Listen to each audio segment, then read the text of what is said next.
रोहतक, एक छोटा सा धूल भरा शहर, देखने में बिल्कुल साधारण और मामूली। हरियाणा के बीचों बीच बसा ये मानचित्र पर बस एक और बिंदु सा लगता है, लेकिन इसके साधारण बाहरी रूप के नीचे एक खौफनाक रहस्य छुपा है जो पीढ़ियों से यहाँ के लोगों को डराता आ रहा है।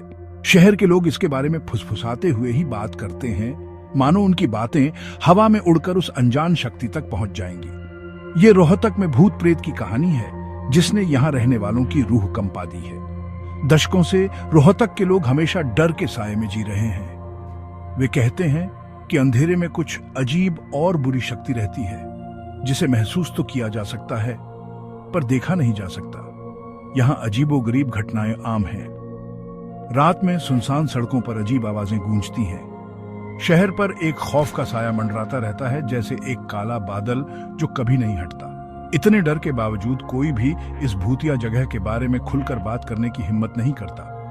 पुराने रिकॉर्ड और अखबारों की कतरने सदियों से रोहतक को परेशान करने वाली रहस्यमयी घटनाओं के बारे में बताती हैं। दिन में रोहतक की जिंदगी लगभग सामान्य लगती है, लेकिन जैसे ही रात होती है एक अजीब सी खामोशी छा जाती है। जैसे ही घड़ी में 12 बजते हैं माहौल और भी तनावपूर्ण हो जाता है। पुरानी वीरान इमारतें शहर के भूतिया अतीत के खामोश गवाहों की तरह खड़ी हैं। कभी कभी एक अकेला आदमी सुनसान सड़क पर चलता हुआ दिखाई देता है, अपने कंधे पर बार बार देखता हुआ। टिमटिमाती स्ट्रीट लाइट्स अजीबोगरीब परछाइयां बनाती हैं जो शहर के खौफनाक माहौल को और बढ़ा देती है। डर असली है, शहर के लोगों के चेहरों पर साफ दिखाई देता है। छोटे घनिष्ठ समूहों में वे अपनी कहानियां धीमी आवाज में साझा करते हैं। अंधेरी तूफानी रातों में जब बिजली शहर को रोशन करती है तो डर लगभग हकीकत में बदल जाता है, और फिर भी सुबह की पहली किरण के साथ शहर एक बार फिर जाग उठता है, डर परछाइयों में लुप्त हो जाता है। रोहतक में हर पीढ़ी ने भूत की कहानी सुनाई है। हर बार कहानी और डरावनी होती गई। कुछ कहते हैं कि ये एक टूटे हुए दिल वाली औरत है जिसकी आत्मा अपने खोए हुए प्यार को ढूंढ रही है। कुछ कहते हैं कि ये एक गुस्से वाली आत्मा है जिसका गुस्सा समय के साथ गूंज रहा है। कहानियां अलग अलग हैं, लेकिन डर वही है। सच्चाई जो भी हो, रोहतक का भूतिया होना सिर्फ एक कहानी नहीं है। ये एक एहसास है जो पूरे शहर में फैला हुआ है। ये असली लगता है जैसे ये शहर का ही हिस्सा हो। लोग अजीब घटनाओं के बारे में बात करते हैं। आधी रात को अजीब आवाजें और परछाइयां जो खुद चलती हैं।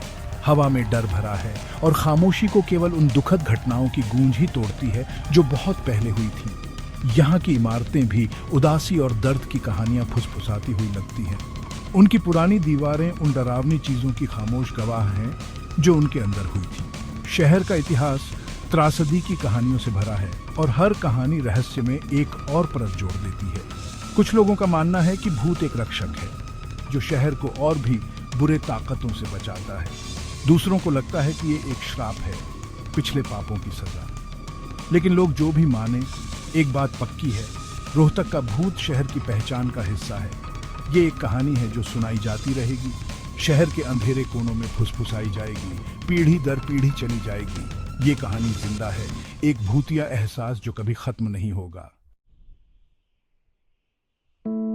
एक गर्मियों में प्रोफेसर अर्जुन मेहरा नाम के एक मशहूर भूत प्रेत का शिकारी रोहतक आए।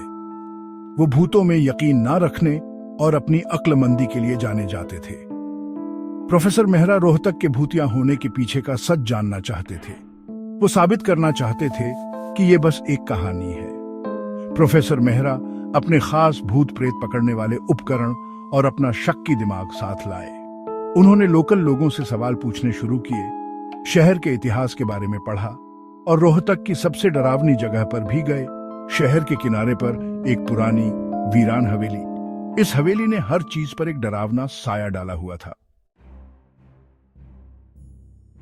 जैसे जैसे दिन रात में बदलते गए, प्रोफेसर मेहरा रोहतक के रहस्य में और भी उलझते गए।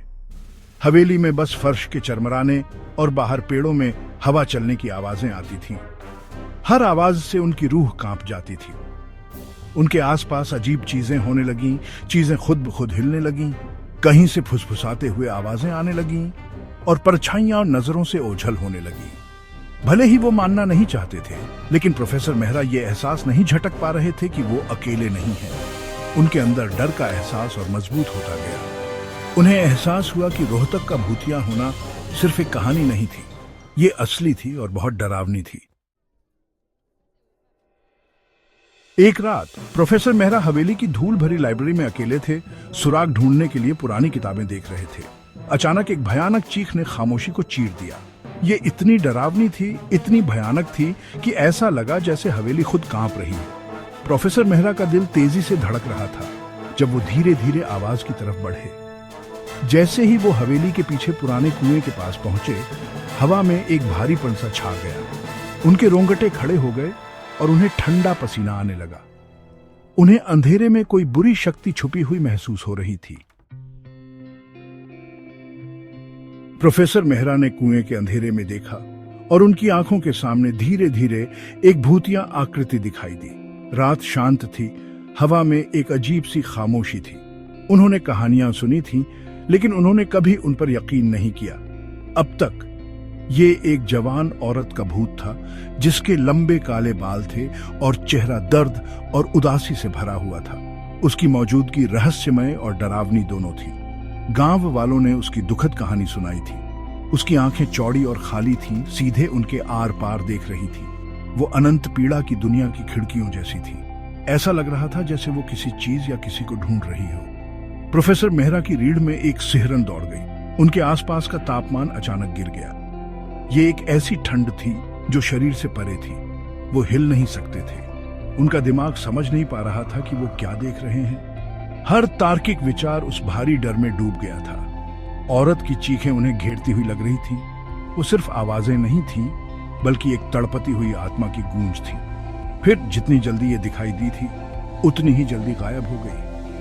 एक पल वो वहां थी और अगले ही पल वो चली गई। बस उसके दर्द की गूंज और चमेली की हल्की सी खुशबू रह गई थी। ये उसकी मौजूदगी की याद दिला रही थी। रात एक बार फिर खामोश थी, लेकिन उन्होंने जो देखा था उसकी याद हमेशा उनके साथ रहेगी। प्रोफेसर मेहरा डर के मारे पीछे हट गए। रोहतक का भूतिया होना सच था और ये उनकी कल्पना से भी कहीं ज्यादा डरावना था। उस रात जब वो हवेली से भागे तो उन्हें पता था कि वो जो भयावह चीजें देख चुके हैं उन्हें कभी नहीं भूल पाएंगे। रोहतक छोड़ने के बाद भी भूत की चीखें उनके कानों में गूंजती रहीं। शहर की सतह के नीचे छिपे अंधेरे की एक भयानक याद। रोहतक का भूतिया होना हमेशा उनके साथ रहेगा। डर की ताकत और अलौकिक चीजों के अस्तित्व की एक डरावनी याद।